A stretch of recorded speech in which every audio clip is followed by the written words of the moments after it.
पाकिस्तान की बदनामी बनने का बार बार बाइस बनना, ये किसको गवारा है? कौन है वो? पार्लिमान सुप्रीम होती है कहने वालों ने ही पार्लिमान पर हमला कर दिया। जलसा इतना कामयाब कि उनकी बौखलाहट दूसरे दिन भी, प्रेस कॉन्फ्रेंसेस के बाद भी उनका गुस्सा ठंडा ना हुआ। सबसे पहले लाखों करोड़ों दरूद आप सल्लल्लाहु अलैहि वसल्लम और आप सल्लल्लाहु अलैहि वसल्लम की आले पाक पर। जी दोस्तों, मैंने आपके सामने जिक्र किया पार्लिमान सबसे सुप्रीम है, पार्लिमान सबसे मुकद्दस है कहने वालों ने ही पार्लिमान के ऊपर हमला करवा दिया। सारी रात जिस तरह से पकड़ धकड़ होती रही, जिस तरह से सारी रात पार्लिमान का तकद्दुस पामाल करते रहे, सारी रात जिस तरह से पार्लिमान की लाइटें बंद करके टॉर्च के साथ पार्लिमानी लीडरान को ढूंढते रहे, एमएनएस को ढूंढते रहे, पार्लियामेंटेरियंस को ढूंढते रहे और उनको अगवा करते रहे। इस सब के पीछे कौन है ये तो बाद में पता चलेगा, मगर इन सब की इजाज़त किसने दी ये पता चल चुका है। इसके मुतालिक ज़राए बता रहे हैं, टेलीविज़न के ऊपर भी आ रहा है कि ये सारी की सारी गिरफ्तारियां स्पीकर और वज़ीर आज़म की मर्ज़ी पर हुई, मगर पार्लिमान का जो तकद्दुस तकद्दुस लगे होते थे, पार्लिमान जो सुप्रीम सुप्रीम सुप्रीम लगे होते थे, उनको ये क्यों ना याद रहा कि ये पार्लिमान का तकद्दुस जो है वो पामाल होगा। और मज़े की बात बताऊं, ये जो जो रवायात बना रहे हैं, ये कोई रॉयल पाम का, प्लेटिस का, पीसी का फंक्शन नहीं था। एक पाकिस्तान तहरीक इंसाफ का, एक सियासी जमात का जलसा था जो कि 3 से 9 या 1 से 3 पर ख़त्म हो जाए। इसमें ऊंच नीच होती रहती है, ये हमने पहले कहा था। मैंने अपने व्लॉग में पहले भी कहा था कि ये एक इनको फंसाने की, एफआईआर काटने की जो है वो एक शिक बनाई है इन्होंने। हालांकि ये कोई इतनी बड़ी बातें नहीं है कि जलसा 7 बजे की बजाय 9 बजे ख़त्म हो जाए।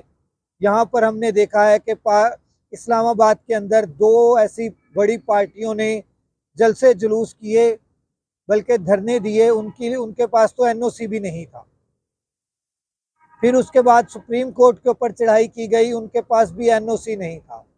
एक वो पार्टी जो कानून और आइन को के ताबिया होते हुए, उनको सुप्रीम मानते हुए अपना एनओसी जारी करवाती है, वो एनओसी के बावजूद उनके ऊपर पर्चे होते हैं, और पर्चे होने के बाद, एफआईआर होने के बाद, बावजूद एफआईआर करने के बाद उनको गिरफ्तार करने के लिए किस तरह से पार्लिमान का तकद्दुस पामाल किया गया, ये आप सब ने रात को देखा होगा।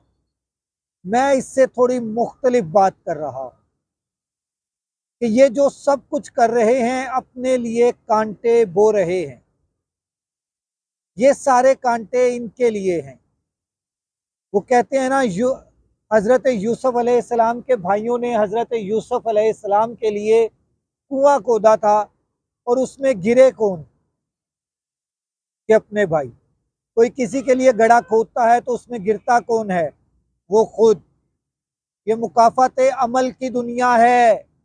इस मुकाफात अमल की दुनिया के अंदर मैं आपको अभी खबरदार कर रहा हूं कि आप इस गड्ढे में ज़रूर ज़रूर ज़रूर गिरेंगे। ये आप अच्छी रवायात कायम नहीं कर रहे, ये वो रवायात हैं जो आपके गले में पड़ेंगी।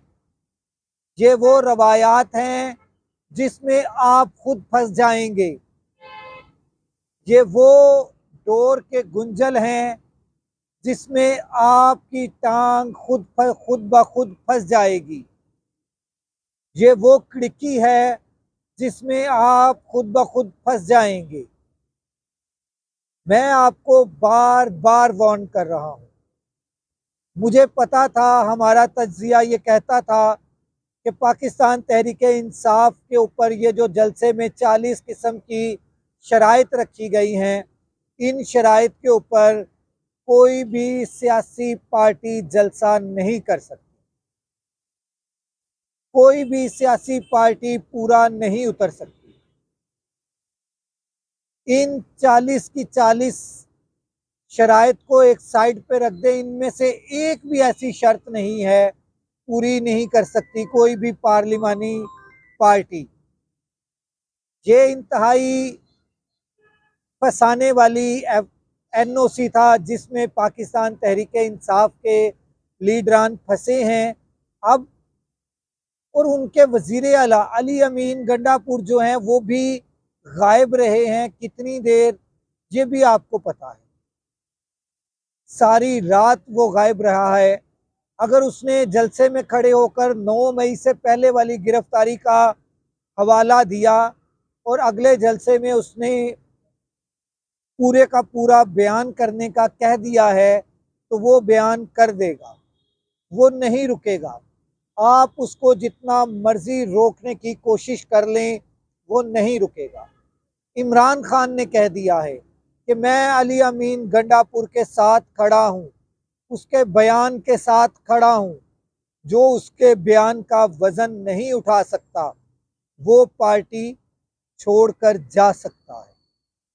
मैं किसी को ये इजाज़त नहीं दूंगा कि अली अमीन गंडापुर के बयान के ऊपर वो किसी किस्म की माफिया मांगे। अब आ जाएं, जो गिरफ्तारियां हो चुकी थी, उन तमाम गिरफ्तारियों में से सिर्फ शोएब शाहीन को पेश किया गया। शोएब शाहीन को पेश किया गया किस लिए? ये कोर्ट के अंदर उसको पेश कर दिया गया। उससे पूछा गया, हसनात साहब ने, मुअज़्ज़िज़ जज साहब ने पूछा कि आपसे सारी रात क्या तफ्तीश होती रही? तो आगे से उन्होंने कहा कि मुझसे ये मोबाइल का पासवर्ड मांगते रहे, इसके अलावा और कुछ नहीं। इन्होंने मुझसे क्या तफ्तीश करनी है? हसनात मलिक के जस्टिस साहब के सामने जो शोएब शाहीन के वकील थे, उन्होंने बड़े ही अच्छे अंदाज में केस को पेश किया और शोएब शाहीन को डिस्चार्ज करने का कहा कि इस केस में शोएब शाहीन किसी तरह भी नहीं बनता कि शोएब शाहीन के ऊपर केस किया जा सके, ये FIR नामजद की जा सके। ये 6:30 बजे की FIR है और 7 बजे तक का जलसे का टाइम था और इन्होंने 6:30 बजे FIR भी दे दी। ये कैसा मजाक है? इस पाकिस्तान के अंदर, पूरी दुनिया के अंदर पाकिस्तान बदनाम हो रहा है। पाकिस्तान की जो सालमियत है उसके ऊपर लोग गुफ्तगू कर रहे हैं। आइन और कानून का मजाक पाकिस्तान के अंदर बनाया जा रहा है और मेरे मुल्क के पाकिस्तान की बदनामी पाकिस्तान से बाहर की जा रही है। आज जितने भी इंटरनेशनल न्यूज़ चैनल देख लें, अखबारात देख लें, उसके अंदर क्या क्या दर्ज किया गया है, क्या क्या बयानात दिए गए हैं। ये मेरे मुल्क की बदनामी है, ये मेरे पाकिस्तान की बदनामी है, ये मेरे पाकिस्तान के अदारों की बदनामी है। ये हमसे बर्दाश्त नहीं है। खुदारा कुछ तो ख्याल करें, पाकिस्तान की जग हसाई का बाइस ना बने। अगले व्लॉग तक राशिद इकबाल कादरी को इजाज़त दीजिए। अल्लाह हाफ़िज़।